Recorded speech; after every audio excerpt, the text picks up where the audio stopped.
It is no secret that a lot of adult comic book readers have basically walked away from DC and Marvel, and they have found a safe haven in manga.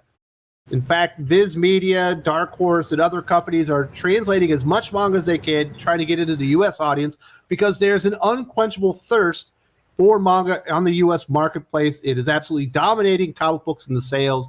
Almost all the record amounts of growth that are happening in the comic book industry are because of manga. I just happen to know a comic book writer and editor who used to work for Tokyo Pop and would translate and adapt manga to the American audience back in the day. And he's read a little bit of manga himself. How you doing, Aaron Sparrow? Doing well, having a good day. Manga has been in the U.S. marketplace for a long time, but the interest is really soaring. I think that has a lot to do with the anime and whatnot. What is it about manga itself, though, that really differentiates itself storytelling-wise and the quality that is really attracted those long-term comic book readers that have walked away and found this new avenue for comic book reading? Manga is very diverse, not in the sense of, the American, the current industry version of diversity, which is, we have to have every single group, no matter how small, represented as if they make up half of the country. Not that kind of diversity, but diversity of subject matter. So if you like cooking, you can go read a manga that's about a chef. If you like sports, you can read, about a soccer team or a baseball team. If you like romance, you can read that. If you like, boy on boy action, you've got that. There's something out there for every reader, basically. So they've got a wide, diverse lineup of titles. Some sell better than others, obviously. But they also are offered very cheaply. You can get a very thick volume of an anthology, or even just one manga that's one story. For like $10, you've got 400 pages that you can read through. So it makes it more accessible for kids. For young people, they can go and they can spend their money and they can get more bang for their buck. Whereas you've got 20, 30 page comics right now coming out in the regular American market that are $10. So, the value is just not there. So that's another reason. And finally, I would say that the big reason is that the Japanese still understand heroic fiction. They still understand that you start out with a character and you build them up, and they have to overcome adversity and to achieve their goals, which you don't get in the American comic book market anymore. Especially with the diversity of the comic book market, because that character now has to be representative of everybody in that group. They can't have any flaws. They have to be perfect, and they have to always be. They were always wonderful. You look at the Captain Marvel movie. She sort of overcomes adversity, but not really, because the message of the movie is, you were always awesome. You were always special. You were always good at everything, but it was everybody in your way that was holding you down. That's not a compelling story. And manga tells those stories much better because they still follow the rules of heroic fiction. I know what you're saying. A lot of times with the newer characters that DC and Marvel are introducing, they're almost perfect. Maybe they're almost like paragons of virtue or whatever they're introduced. Even when they do make mistakes, you think about the younger characters in Marvel Civil War II, where they opened up a illegal prison camp, never held a task. No one ever says you shouldn't have done that. And a lot of times the established heroes that we've all known and loved will actually pay deference to the new character that isn't established and has never really done anything for anyone. And it really makes you dislike the character almost immediately. Well, the worst thing that they do is when they have a moment where this new hero who hasn't really done anything shows up. And then an established hero is like, oh, I knows who they are, and is like, oh, I'm a big fan. Yeah. Get out of here! Like this, it's kind of the trope of take a really powerful villain and have them just get their ass beat so you can show off how great this new villain is. But it's even lazier than that. It's if we have Captain America say that he's a big fan of Miss Marvel. That boosts up Miss Marvel. No, it doesn't. It doesn't read that way. It doesn't play out that way. We know down Captain America. Yeah, it drags Captain America down. We know what you're doing. We know how you're trying to manipulate us. We know how you're trying to take a shortcut with this character, and it's not working. I think that if you ever had a good writer who actually challenged Miss Marvel, challenged her beliefs, challenged her in a way that she has to fail and overcome, you would have a much more interesting character in Miss Marvel than you do now. She's basically a non-character. That's why you go from, old issues of Champions to her book to her appearance in some other book, and she's got a different personality in every book because there's no consistency among editorial keeping this character, to one characterization. They just don't care. And so she's just written as a cipher, for any writer that comes on can write her any way because it literally does not matter. Well, that's certainly one of the strengths of manga is you essentially have the same creative team on for almost ever. As an American comic writer and editor trying to translate manga to the USC, was there anything like you learned from what the manga writers were doing? Any styles or tropes that you think work really good in America and one of the reasons that it's really exploded? Well, I'll tell you one of the things that the Japanese have over us when it comes to creating content is culturally, there is a very strong sense of, the work that you put out is, you need to do your best. That's a common thing that comes up in manga is characters saying, let's all try to do our best, because that's very much ingrained in the Japanese mindset. So the authors and the mangaka that produce these, they're very passionate about what they're doing, and they are always swinging for the fences.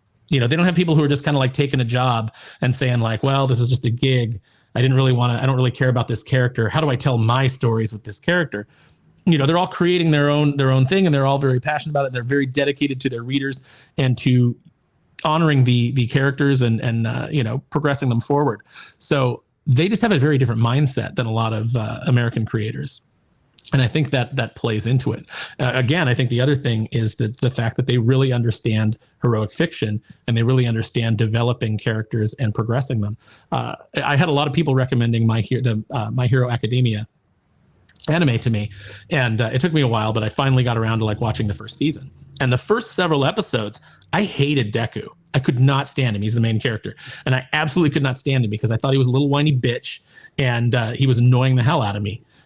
And then after a few episodes, I realized that, yeah, he's very insecure, and he starts out very insecure, and he starts out very weak, but he's got a heart of gold, and he is brave, even though he's weaker than the other characters.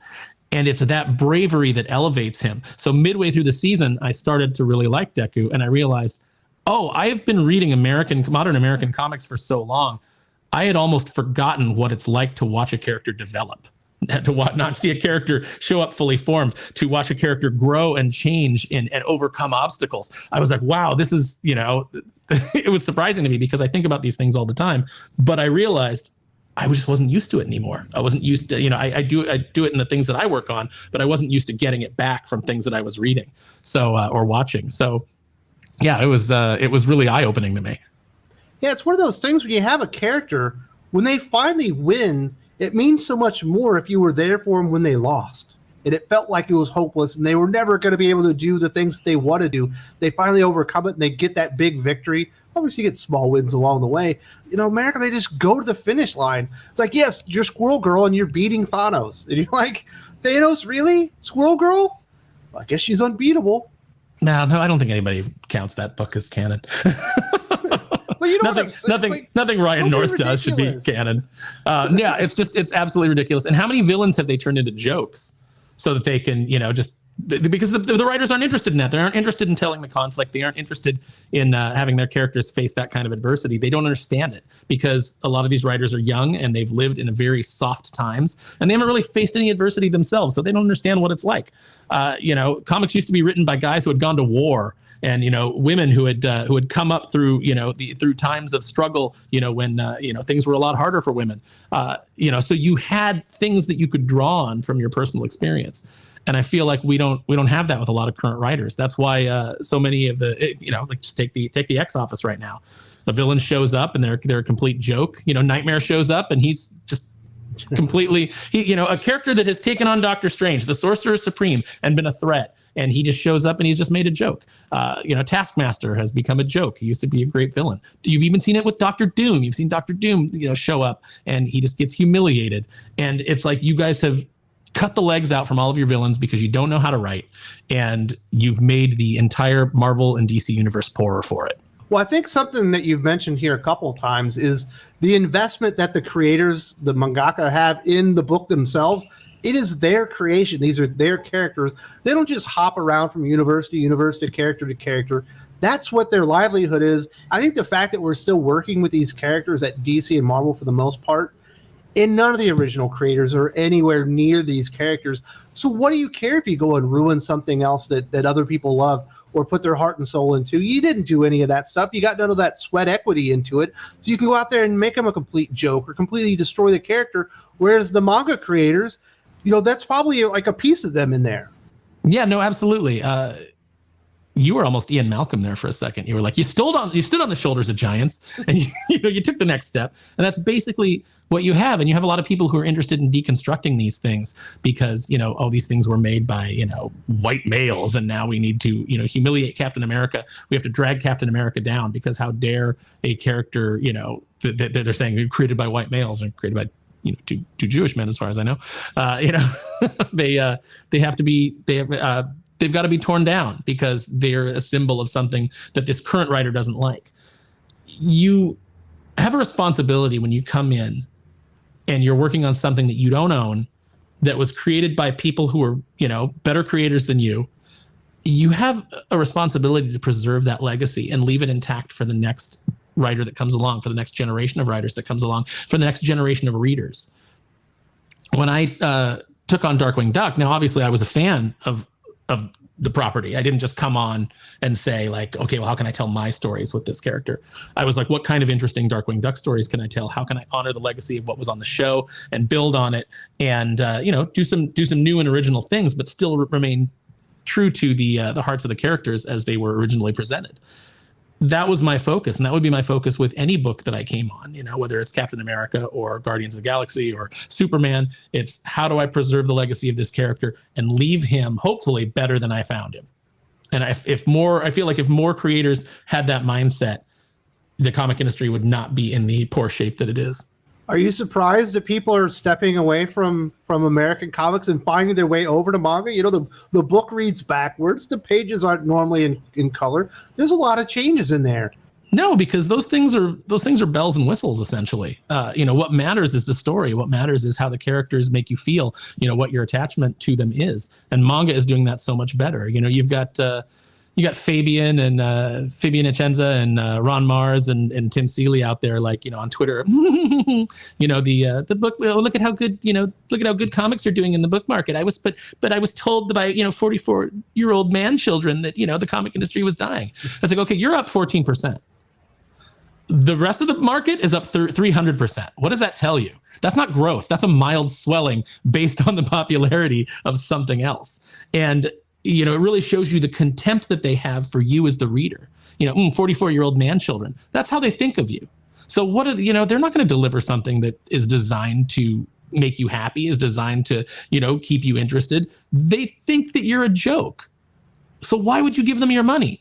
Go over and give it to a manga creator that's going to appreciate you being there and that is trying really hard to, to basically get you off. Manga dominating the comic book scene in America is nothing new. We've been talking about here on the channel for quite a while. Here are some of the numbers. Here's some of the reasons that it's happening. Definitely like getting Aaron's perspective, but we got to talk about the cold hard facts as well. Definitely check this video out if you want to get up to speed on what manga is doing in North America.